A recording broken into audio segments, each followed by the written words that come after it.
अस्सलाम वालेकुम नाज़रीन, ताज़ा खबर में आप सबका खैर मकदम है। मैं हूं हबीब उमर। आइए सबसे पहले नजर डालते हैं आज की अहम हेडलाइंस पर।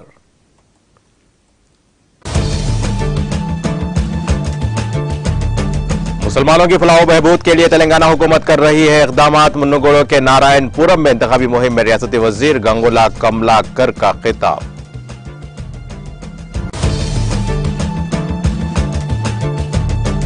तेलंगाना में ग्रुप 1 का प्रीलिम्स इम्तिहान का इनेकाद। रियासती वज़रा हरीश राव, दयाकर राव ने उम्मीदवारों से किया नेक तमन्नाओं का इजहार।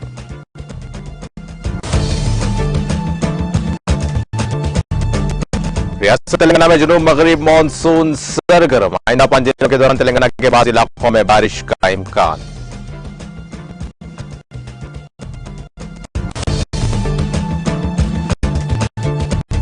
बैंकिंग खिदमात घर घर पहुंचाना हुकूमत की अव्वलीन तरजीह। डिजिटल बैंकिंग यूनिट्स की इफ्तिताई तकरीब से वजीर आजम मोदी का खिताब।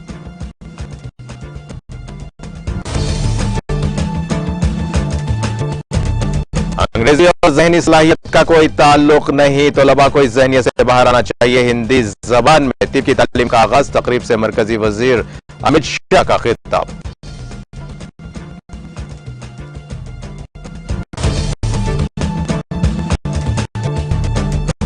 कर्नाटक के बेलारी में पी को कांग्रेस सदर के ओहदे का होगा इंतखाब। राहुल गांधी कांग्रेस सदर के इंतखाब के लिए डालेंगे वोट।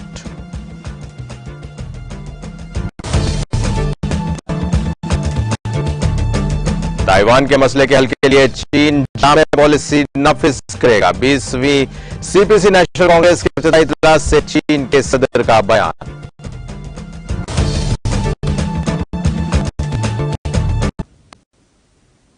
और अब पेश खबरों की तफसील। वजीर सिविल सप्लाईज गंगुला कमलाकर ने कहा है कि मुसलमानों की फलाह बहबूद के लिए रियासती हुकूमत इकदामात कर रही है। उन्होंने कहा कि वजीर आला के चंद्रशेखर राव शादी मुबारक और दीगर फलाही प्रोग्राम्स पर कामयाबी के साथ अमल को यकीनी बना रहे हैं। उन्होंने इस हल्के की अक़लियतों से ख्वाहिश की कि वो कार के निशान को वोट देकर टीआरएस उम्मीदवार को कामयाब बनाए। साथ ही उन्होंने वाज़ेह किया कि कांग्रेस को वोट देना बीजेपी को वोट देने के मुतरादिफ है। उन्होंने हल्के मुन्नुगुड़ो जहां का ज़िमनी इंतखाब होने वाला है, इस सिलसिले में हुक्मरान जमात टीआरएस के उम्मीदवार के प्रभाकर रेड्डी की हिमायत में नारायणपुरम में इंतखाबी मुहिम चलाई। उन्होंने घर घर पहुंचकर राय दहिंदों से मुलाकात की और उनसे ख्वाहिश की कि वो टीआरएस उम्मीदवार को कामयाब बनाए।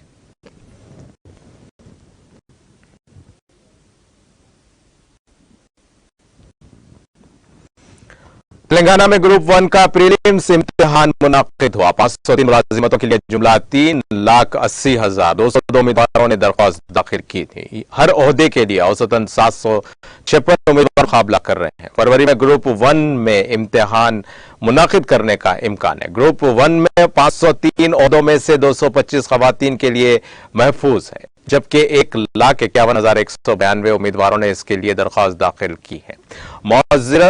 माजूरों के जुमरों में 24 ओहदों के लिए 6,105 अफराद ने दरख्वास्तें दी हैं। तेलंगाना की तश्कील के बाद यह पहला ग्रुप 1 भर्ती नोटिफिकेशन है।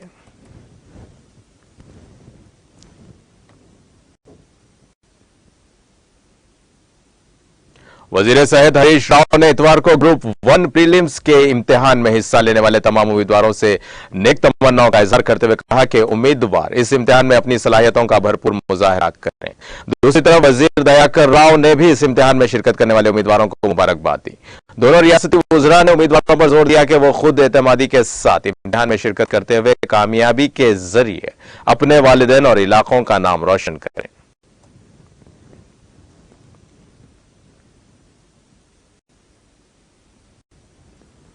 रंगारेड्डी जिले के अब्दुल्लापुर मेट मंडल के कई देहातों तक ट्रैफिक ठप हो गई, क्योंकि गुज़िश्ता रात से वक्फे से बारिश के सबब ट्रैफिक में शदीद खलल पड़ा है। घंटापल्ली से मजीदपुर और बाटा संगारम से मजीदपुर रास्ते में पानी सड़कों पर जमा हो गया, जिसकी वजह से कई देहातों की आमद और रफ्त रुक गई है।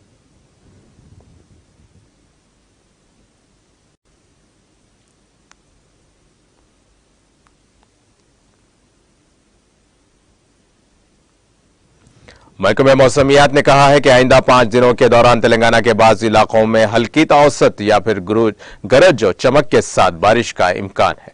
अपने बुलेटिन में महकमे ने कहा कि जुनूब मगरिब मानसून तेलंगाना में सरगर्म हो गया है। गुज़िश्ता 24 घंटों के दौरान सूर्यापेट जिले में कहीं कहीं बारिश हुई। इसी अरसे के दौरान रियासत के बेशतर मुकामात पर बारिश हुई।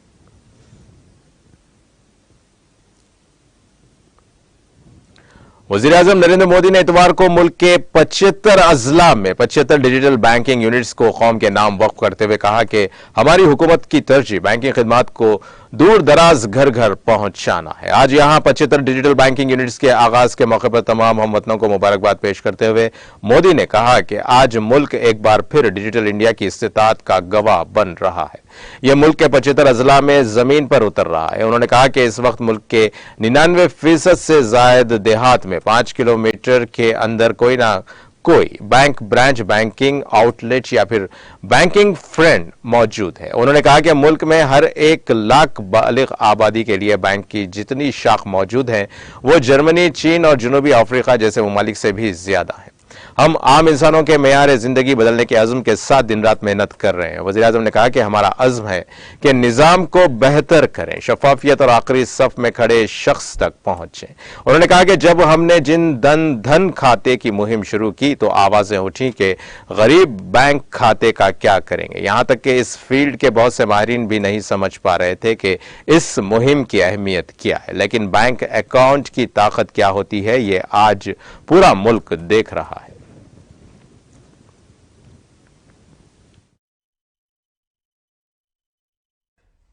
जब एक ग्रामीण को, हमारे गांव के नागरिक को, एक गरीब को छोटी छोटी बैंकिंग सेवाओं के लिए संघर्ष करना पड़ता था, उसके लिए ये एक बहुत बड़ा कदम हुआ करता था। लेकिन आज बहुत आसानी से इस बदलाव को वो जीने के लिए आनंदित हो जाएगा, उत्साहित हो जाएगा। साथियों, हमारी सरकार का लक्ष्य भारत के सामान्य मानवी को एम्पावर करना है, उसे पावरफुल बनाना है। इसलिए हमने समाज के अंतिम पायदान पर खड़े व्यक्ति को ध्यान में रखकर नीतियां बनाई और पूरी सरकार उसकी सुविधा और प्रगति के रास्ते पर चली। हमने 2 चीजों पर एक साथ काम किया। पहला, बैंकिंग व्यवस्था को सुधारना, उसे मजबूत करना, उसमें पारदर्शिता लाना, और दूसरा वित्तीय समावेश किया, फाइनेंशियल इंक्लूजन किया।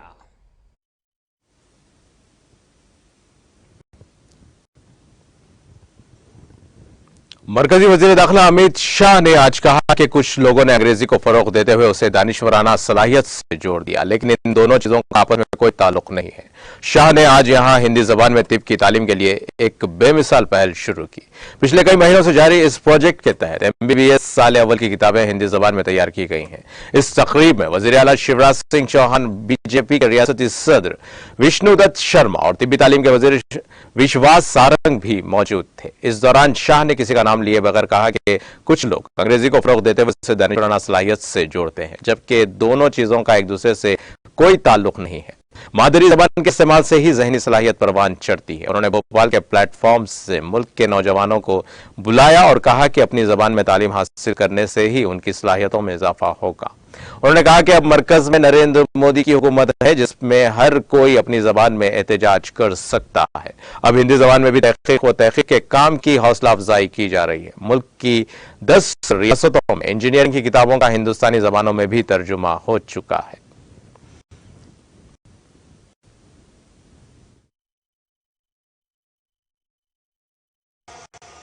इस कार्यक्रम में, इस ऐतिहासिक कार्यक्रम में यहां पर उपस्थित भाइयों बहनों और मेरे जिगर के टुकड़े जैसे विद्यार्थी मित्रों, आप सभी को बहुत बहुत बधाई और शुभकामना देने आया हूं।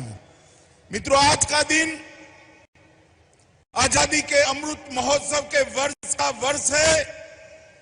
आज का दिन भारत के शिक्षा क्षेत्र के लिए बहुत महत्वपूर्ण दिन है। जब भी आने वाले दिनों में इतिहास लिखा जाएगा, आज के दिन को सुवर्ण के अक्षरों से लिखा जाएगा। मित्रों, सुवर्ण अक्षरों से। एक क्षण जो है ये देश में शिक्षा क्षेत्र के पुनर्जागरण का क्षण है। एक क्षण देश में शिक्षा क्षेत्र के पुनर्निर्माण का क्षण है।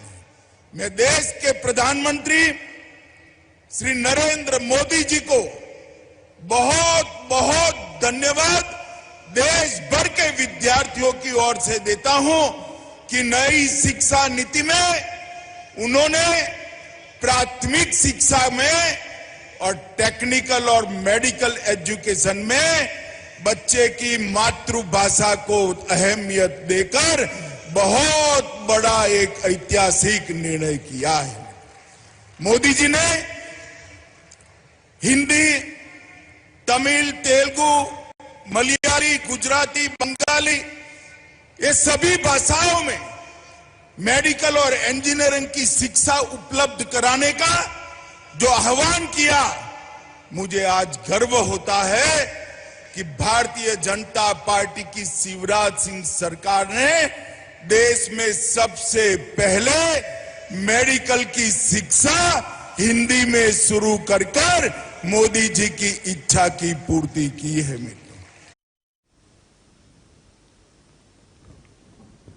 उमूर दाखिला के मरकजी वजीर अमित शाह ने इतवार को नेशनल सिक्योरिटी गार्ड एनएसजी के 38वें यौम तासीस पर मुबारकबाद देते हुए कहा कि मुल्क के हर बाशिंदे को उसकी बहादुरी और शुजात पर फख्र है।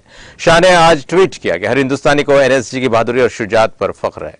हर जगह बेहतरीन हिफाजत के मंत्र के साथ एनएसजी कमांडो मुल्क के अवाम में एतमाद का एहसास पैदा करते हैं। एनएसजी ब्लैक कैट के 38वें यौम तासीस पर मैं नौजवानों को अपनी नेक ख्वाहिशात पेश करता हूं और कौमी सलामती के लेकर उनकी लगन को सलाम करता हूं। वाज़ेह है कि नेशनल सिक्योरिटी गार्ड मुल्क की एक खुसूसी रिस्पांस यूनिट है। यह बुनियादी तौर पर इंसदाद दहशतगर्दी की सरगर्मियों में इस्तेमाल होती है। इसकी तश्कील 1986 में काबीना सेक्रेटरीट ने पार्लियामेंट के नेशनल सिक्योरिटी गार्ड एक्ट के तहत की थी।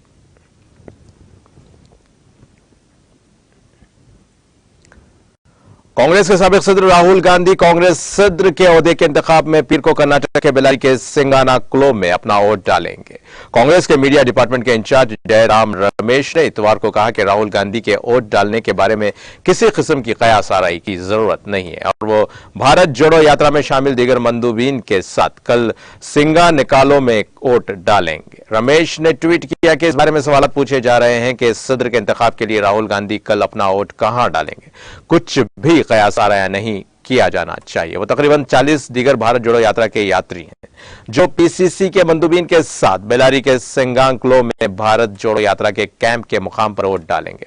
वाज़ेह है कि कांग्रेस सदर के ओहदे का इंतखाब 17 अक्टूबर को होना है। पार्टी की भारत जोड़ो यात्रा जो पार्टी के साबिक सदर राहुल गांधी की क़यादत में कन्याकुमारी से कश्मीर तक चलाई जा रही है। कर्नाटक के बेल्लारी जिले में है और पार्टी के इलेक्शन डिपार्टमेंट ने यात्रा में शामिल मंदूबीन के लिए हक राय दही के इंतजाम किए हैं।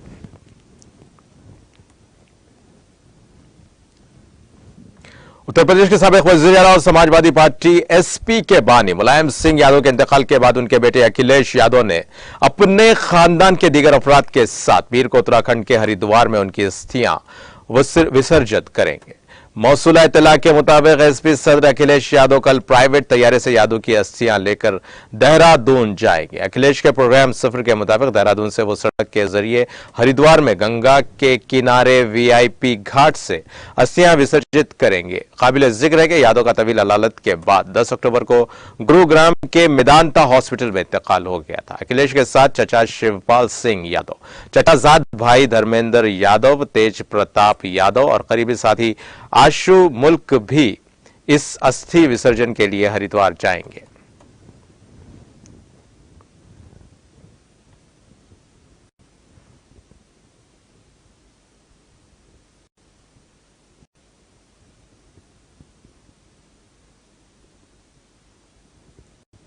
उत्तर प्रदेश के कुशीनगर बैनुल-अक़वामी हवाई अड्डे से दिल्ली का हवाई सफर 15 दिनों के बाद दोबारा शुरू हुआ है। पहले की तरह दिल्ली से स्पाइस जेट का मुसाफिर जहाज हफ्ते को दोपहर बाद सयाहती मुकाम कुशीनगर के हवाई अड्डे पर पहुंचा। अगले एक माह तक फिजाई सर्विस हफ्ते में सिर्फ 3 दिन बहाल रहेगी। इसके शेड्यूल में आगे तब्दीलियां की जाएंगी। कुशीनगर हवाई अड्डे के डायरेक्टर बी प्रदीप ने बताया कि यह परवाज 1 अक्टूबर से बंद थी। हफ्ते को दिल्ली से मुसाफिरों को लेकर फ्लाइट कुशीनगर पहुंची है। 15 नवंबर तक दिल्ली से कुशीनगर के लिए फ्लाइट हफ्ते में 3 दिन शुरू हो चुकी है। प्रदीप ने कहा कि दिवाली के त्यौहार के पेश नजर दिल्ली से कुशीनगर के लिए मुसाफिरों की तादाद काफी है। उसके बरक्स दिल्ली जाने वाले मुसाफिरों की तादाद कम है। काबिल जिक्र है कि सयाहती मुकाम कुशीनगर में पीएम नरेंद्र मोदी ने गुज़िश्ता साल 20 अक्टूबर को लोगों को बैनुल-अक़वामी हवाई अड्डे का तोहफा दिया था। उसके बाद दिल्ली का हवाई सफर शुरू हुआ। एविएशन कंपनी ने दिल्ली से कुशीनगर की हवाई सर्विस गुज़िश्ता अक्टूबर से बंद कर दी थी। हफ्ते को दोपहर 3 बजे दिल्ली से एक 80 सीटर स्पाइस जेट तैयारा सवारी के साथ कुशीनगर बैनुल-अक़वामी हवाई अड्डे पर पहुंचा। इन मुसाफिरों में बेशतर कुशीनगर, देवरिया और महाराजगंज के अलावा बिहार के मुसाफिर भी शामिल थे। फ्लाइट उतरने के 1 घंटा बाद सवारी लेकर जहाज दिल्ली के लिए रवाना हुआ। अब कंपनी ने ऐलान किया है कि अब से 1 माह तक इस फ्लाइट की खिदमत हफ्ते में सिर्फ 3 दिन दस्तयाब होंगी। बुध, जुमेरात और हफ्ते को दिल्ली से कुशीनगर की सर्विस रहेगी। इससे कबल हफ्ते में 6 दिन सर्विस थी। कंपनी ने इस रूट पर मुसाफिरों की कमी को सर्विस में कटौती की वजह बताई है। एविएशन कंपनी 15 नवंबर के बाद नया शेड्यूल जारी करेगी।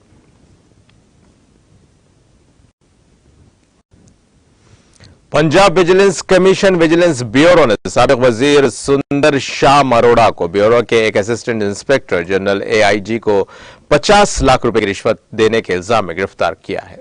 पंजाब विजिलेंस ब्यूरो के चीफ डायरेक्टर रविंद्र कुमार ने आज कहा कि मनमोहन कुमार एआईजी वीबी के बयान पर 15 अक्टूबर को फ्लाइंग स्क्वाड पंजाब के जरिए साबिक वजीर के खिलाफ बदगुमानी की रोकथाम एक्ट की दफा 8 के तहत एफआईआर दर्ज की गई है। उन्होंने कहा कि एआईजी मनमोहन कुमार ने शिकायत की है कि अरोड़ा ने 14 अक्टूबर को उनसे मुलाकात की और उनके खिलाफ दर्ज विजिलेंस जांच में उनकी हिमायत के लिए उन्हें 1 करोड़ रुपए की पेशकश की। मिस्टर कुमार ने कहा कि साबिक वजीर ने अगले दिन यानी 15 अक्टूबर को 50 लाख रुपए और बाकी रकम बाद की तारीख में देने की पेशकश की है। उन्होंने कहा कि एआईजी ने चीफ डायरेक्टर को आगाह कर दिया है, जिन्होंने मुलजिम के खिलाफ रिश्वत सतानी का मुकदमा दर्ज करने का हुक्म दिया है।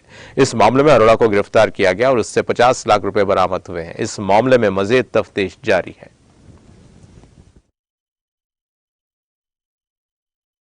ਦੀ ਕਾਰਵਾਈ ਕੀਤੀ ਗਈ ਹੈ ਉਹਦੇ ਬਾਰੇ ਤੁਹਾਨੂੰ ਦੱਸਣਾ ਚਾਹੁੰਦੇ ਹਾਂ ਕਿ ਕੱਲ ਰਾਤੀ ਜਿਹੜੇ ਫਾਰਮਰ ਮਿਨਿਸਟਰ ਸੀ ਮਿਸਟਰ ਸ਼ਾਮ ਸੁੰਦਰ ਅਰੋੜਾ ਉਹਨਾਂ ਨੂੰ ਅਸੀਂ ਅਰੈਸਟ ਕੀਤਾ ਹੈ। ਜਿਹੜੇ ਸਾਡੇ ਏਆਈਜੀ ਸੀ ਮਨਮੋਹਨ ਕੁਮਾਰ ਸ਼ਰਮਾ ਉਹਨਾਂ ਨੂੰ 50 ਲੱਖ ਰਿਸ਼ਵਤ ਦੇਣ ਦੀ ਕੋਸ਼ਿਸ਼ ਕੀਤੀ ਉਹਨਾਂ ਨੇ।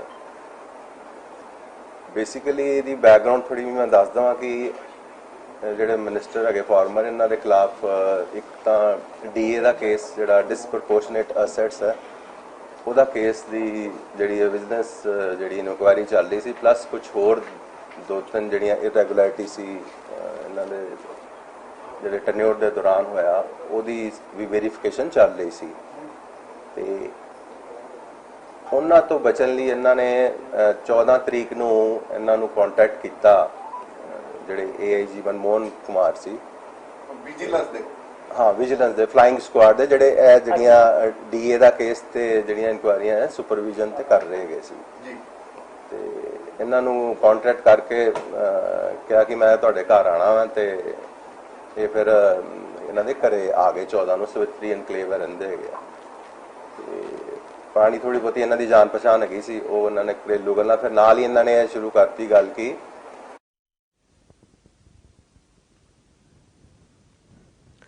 छत्तीसगढ़ विधानसभा के डिप्टी इंस्पेक्टर मनोज मंडावी का इतवार को दिल का दौरा पड़ने से इंतकाल हो गया। उनकी उम्र 58 वर्ष थी।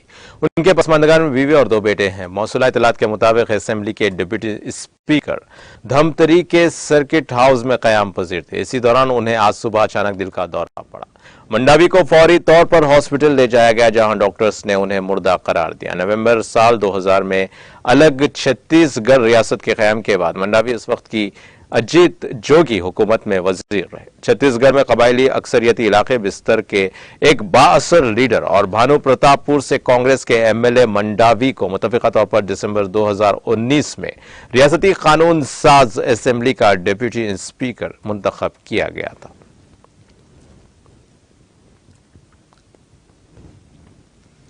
चीन के सदर शी जिनपिंग ने इतवार को कहा कि चीन की कम्युनिस्ट पार्टी सीपीसी ताइवान के मसले को हल करने के लिए एक जामे पॉलिसी पर अमल दरामद करते हुए कौमी एकजहती के मकसद को आगे बढ़ाएगी। आज यहां 20वीं सीपीसी नेशनल कांग्रेस के इफ्तिताही इजलास से खिताब के दौरान शी ने कहा कि ताइवान का हल चीन के अवाम का मामला है, इसे यहां के लोगों को हल करना चाहिए। उन्होंने कहा कि हम सबसे बड़ी ईमानदारी और पूरी कोशिश के साथ दोबारा पुरअमन इत्तेहाद के लिए कोशिशें जारी रखेंगे, लेकिन हम ताकत के इस्तेमाल को तर्क करने का वादा कभी नहीं करेंगे और हमने तमाम जरूरी इक़दाम करने का इख्तियार महफूज रखते हैं। यह मुकम्मल तौर पर बैरूनी ताकतों की मुदाखलत पर मबनी है और कुछ अलाहिदगी पसंद ताइवान की आज़ादी और अपनी अलाहिदगी पसंद सरगर्मियों का मुतालबा कर रहे हैं। ये किसी भी तरह से हमारे ताइवान के हम वतनों को निशाना नहीं बनाता है। उन्होंने कहा कि तारीख का पहिया चीन के इत्तेहाद और कौम के अहिया की तरफ रवा दवा है। उन्होंने कहा कि हमारे मुल्क के मुकम्मल इंजमाम को महसूस किया जाना चाहिए और उसे किसी शुबे के बगैर महसूस किया जा सकता है। उन्होंने कहा कि हमने हमेशा ताइवान में अपने हम वतनों का एहतराम और ख्याल रखा है और उन्हें फायदा पहुंचाने के लिए काम किया है। हम अपनाए में इख्तिसादी, सकाफती तबादले और ताउन को फरोग देना जारी रखेंगे।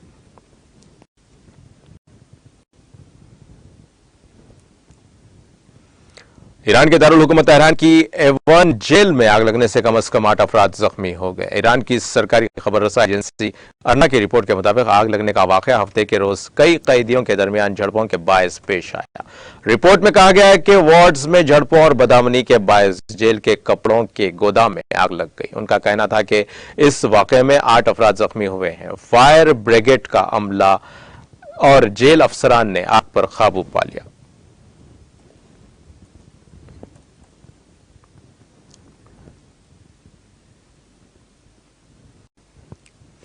और अब आइए आखिर में डालते हैं हेडलाइंस पर एक और नजर। मुसलमानों की फलाह व बहबूद के लिए तेलंगाना हुकूमत कर रही है इक़दाम। मुन्नुगुड़ो के नारायणपुरम में इंतखाबी मुहिम में रियासती वजीर गंगुला कमलाकर का खिताब।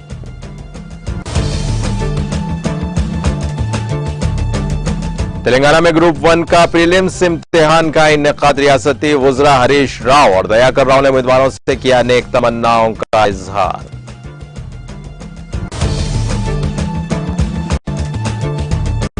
रियासत तेलंगाना में जुनूब मगरिब मानसून सरगर्म। आइंदा 5 दिनों के दौरान तेलंगाना के बाज़ इलाकों में बारिश का इम्कान।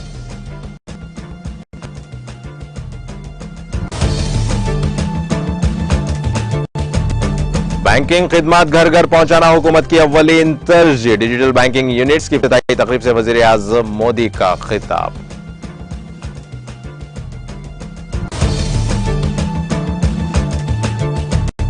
अंग्रेजी और ज़हनी सलाहियत का कोई ताल्लुक नहीं, तलबा को इस ज़हनियत से बाहर आना चाहिए। हिंदी ज़बान में तिब की तालीम का आगाज। तकरीब से मरकजी वज़ीर अमित शाह का बयान।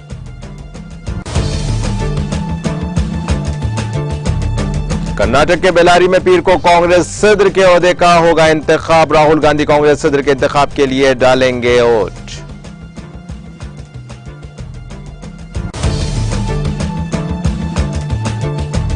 ताइवान के मसले के हल के लिए चीन जामे पॉलिसी नाफिज करेगा। 20वीं सीपीसी नेशनल कांग्रेस के इफ्तिताही इजलास से चीन के सदर का बयान।